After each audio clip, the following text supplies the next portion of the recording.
తండ్రి కుమారులు ఇద్దరు ఉన్నారని చెప్పారు కదా, సో అంటే దేవుడు ఒక్కడే కదా, కానీ ఇద్దరు ఉన్నారా అని చెప్పి కొంతమంది తెలియని వాళ్ళకి డౌట్ వస్తే. ఇప్పుడు వాక్యం ఏమంటుందంటే,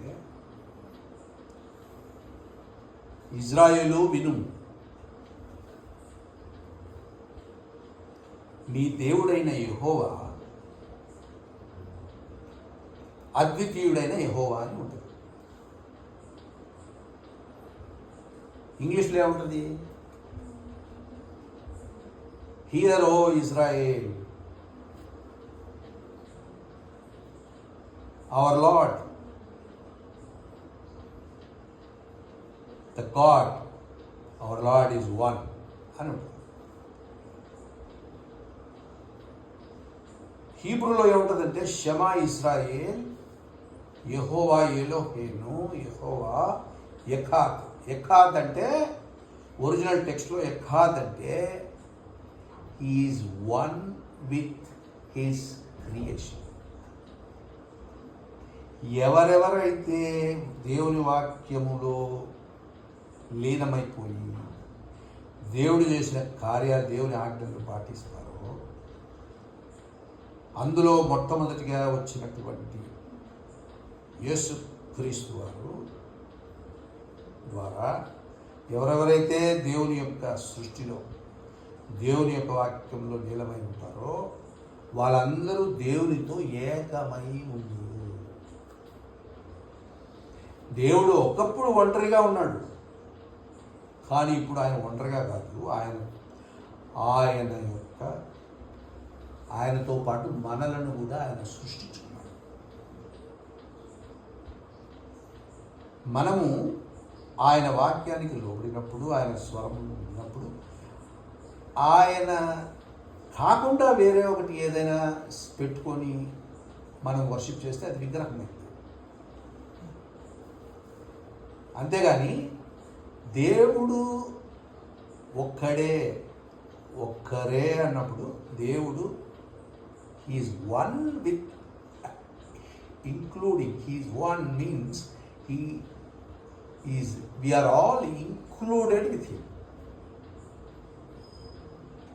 ఇప్పుడు నాలో దేవుడు ఉన్నాడా? మీలో దేవుడు ఉన్నాడా? ఎలా ఉన్నాడు? వాక్యం ద్వారా ఉన్నాడు. ఆయన ఆత్మ ద్వారా మన అందరిలో ఉన్నాడు. కాబట్టి మన అందరము కూడా దేవునితో పాటు ఉన్నాము. కాబట్టి మన అందరంతో ఆ దేవుడితో పాటు జీవిస్తున్నాము.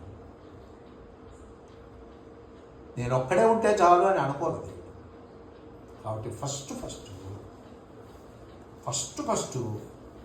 ఈ విశ్వాన్ని సృష్టించక మునుపే ఆయన కుమారుడు ఆయనతో ఏకమై ఉన్నాడట. ఫస్ట్ విశ్వానికి, సృష్టికి మొదలే ఎవరంటే ద సన్ ఆఫ్ గాడ్. ఆయన ఒక గొర్రె పిల్లగా, ఇంకా విశ్వం సృష్టించక మునిపే, భూమి యొక్క పునాదులు వేయబడక మునిపే పరలోకములో ఒక పరిహారాన్ని చేసి ఆ తర్వాత విశ్వాన్ని సృష్టించాడు. ఆ పరిహారిగా పరలోకమందు నీ చిత్తం నెరవేర్చున్నట్లు భూమి మీద నీ చిత్తం నెరవేరడు కాక అన్న ప్రార్థనలో ఏముందంటే, పరలోకంలో ఆల్రెడీ దేవుని చిత్తం నెరవేరింది. అది దానిలో భాగంగా యేసు ప్రభువు భూలోకానికి వచ్చి అదే ప్యాటర్న్ ఇక్కడ చెట్టు మీద మన కొరకు బలి. You got it. కాబట్టి దేవుడు ఒక్కడే అన్నప్పుడు ఎవరెవరైతే ఆయనతో కలుసుకుంటారో ఆయనతో పాటు మనం అందరం ఉన్నాము అని అర్థం చేసుకోవాలి. దేవుడు ఒక్కడే, but the only existence was God, but he made us to exist along with him. ఇది మనం అర్థం చేసుకోవాలి. అంతేగాని ఆయన నేను ఒక్కడుంటే చాలు అలా అనుకునే దేవుడు కాదు. కానీ మనందరికీ కూడా సోర్స్ ఆయనే, మనందరం ఆయనలో నుంచి వచ్చాము అనేది గుర్తుపెట్టుకుంటే చాలు.